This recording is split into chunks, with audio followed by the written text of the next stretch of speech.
You know, it's kind of sad, guys, that I'm actually scared to bring up another gentleman's agreement break, so I'll do that second. First of all, got a great clip out there. I love these player comms. I've talked about it many times here on this channel. Not many esports out there dive as much into player comms as Call of Duty does, and we caught a great one this past weekend. Opening series, FaZe Clan versus OpTic. Yes, Atlanta FaZe Simp himself has officially called OGLA effing arse. If you guys don't know me, I don't cuss, but Simp does. Here's the clip. I want to send it now to an Astro Gaming listening with Atlanta FaZe. P5. Oh, you got him. Nice. But no, oh, yeah, he is. I did it.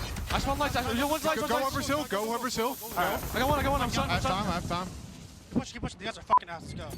That's three. I got double nade on. And that is one of the many reasons I just love the player comms. You know, we actually have at least 3 pro players now dropping F-bombs throughout this season so far, and I hope there's many more to cover here on the channel because they typically do at least pretty well in terms of, you know, I love seeing the intensity from these guys, love hearing player comms, and especially intense player comms from what could be considered still the #1 team in the league, that being Atlanta FaZe. Now, closely following them in the rankings, especially after a grand finals appearance, that's going to be Florida Mutineers, who did indeed. It was actually first brought to me by Mac on Twitter. I apologize for maybe calling this out again if he did delete this. I went back and checked the VODs, and yes, Florida Mutineers also broke the same GA that Crim6 called out the Huntsmen for breaking at CDL London.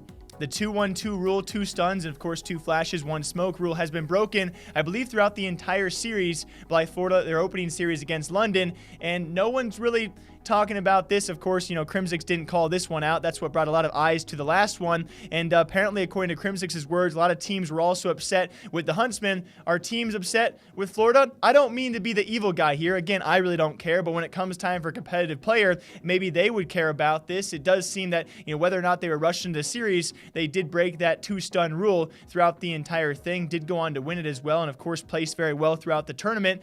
So at what point do we just say GAs don't really matter? If they're going to be broken, you guys see where I'm confused about this? And yes, it's very unlikely that it did influence the series, but at what point do we GA these things so they should not be used? And at what point is there a breaking point where all these teams are just overwhelmingly pissed where something's done about it? Can anything be done about that? Again, probably did not influence the series. I'm not trying to be the bad guy. I'm just saying that so far we are 2 official homestand weekends in, and 2 teams have officially broken gentlemen's agreements.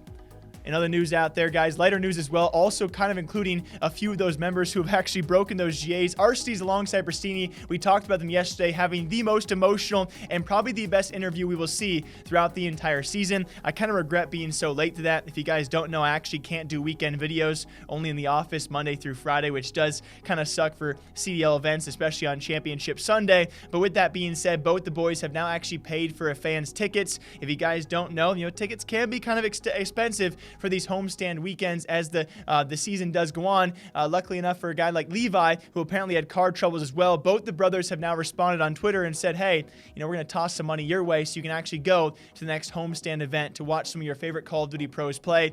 And again, something you really don't see too often in other esports is this kind of personal interaction from top level pros to, you know, civilians trying to go watch the game. Great to see from the twin brothers, and they are certainly keeping everyone on their heels in terms of some of the best looking guys out there in terms of emotions, with the best interview of all time. And now this, you guys are PRing to the top notch. Arcitys, Prestinni, keep it up. As per usual, hope you guys all enjoy breaking down Call of Duty esports gaming news here almost every single day. Until next time, I hope you guys all enjoy. If you guys are FaZe fans, you'll certainly enjoy tomorrow's video coming from Call of Duty. They certainly faced a lot of accusations this weekend, didn't they?